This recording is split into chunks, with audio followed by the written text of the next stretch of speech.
As an observer of the world, I have to acknowledge that where I'm sitting right now, I am observing the world that we all imagine that can be. A world of harmony, community, and individuals sharing, and individuals being in love. And I just really would like to say that this was not my life when I started out on all this adventure. Like all of us, we have programs. I had a program to be successful. So I went out to become successful.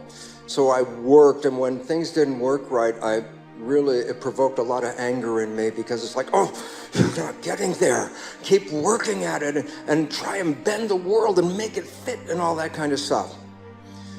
As I mentioned in my talk, it was in this part of my life where spirituality had no relevance. I was a doer. I'm going out there to do something, programmed to go find that so-called success. It was through the teachings of the most profound teachers I ever sat before, to have the opportunity to learn the lessons that were so magnificent that I can't fully put them into words. And who were those teachers? They were the cells that I was working on in a petri dish, talking to them, watching them day by day, seeing how they lived, and then opening to the message. And the message that I got from them was twofold.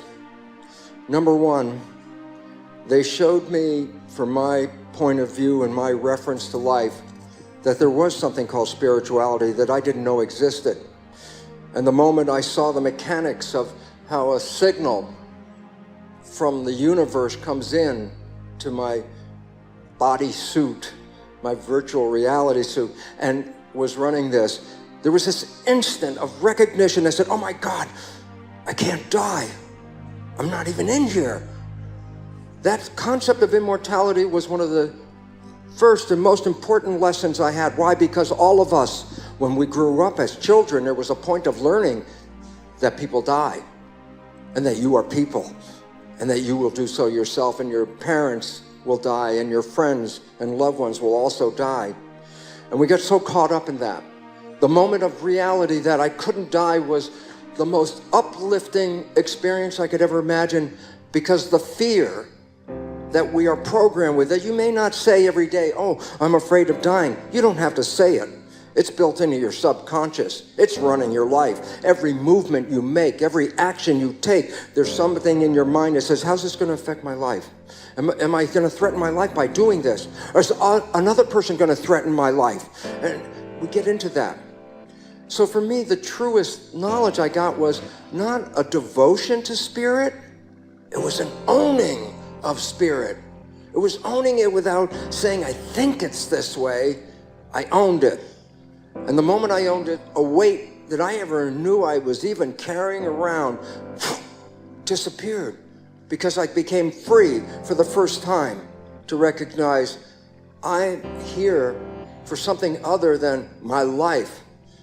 The cells taught me this as well, and the cells also taught me what I mentioned briefly the other day, the next important fact when you put the two together.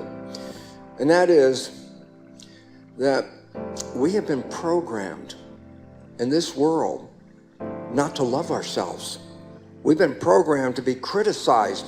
We have parents who criticize us. We have teachers who criticize us. We have people all around that criticize us. So what does that mean? Every action you take, there's something back there, the program of criticism that says, are you doing it right? Are you doing it right? And then you live by this criticism. When you learn that you're part of spirit as real, then you realize you're a part of everything that is. You're a part of, if you want to say God, how can you be critical of God? And all of a sudden I started to realize I cannot lead my life in that critical nature. I'm going to own who I am.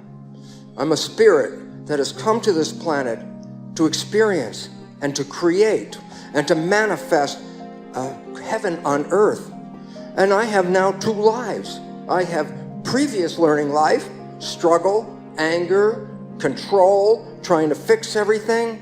And I have post experience, a calmness, an understanding that it's all driven by love.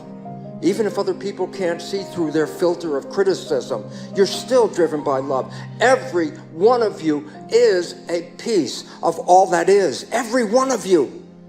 And if that critical mind comes up and says not good enough in any sense, there's a point where you have to stand back and say, that's not me. I am more than the program.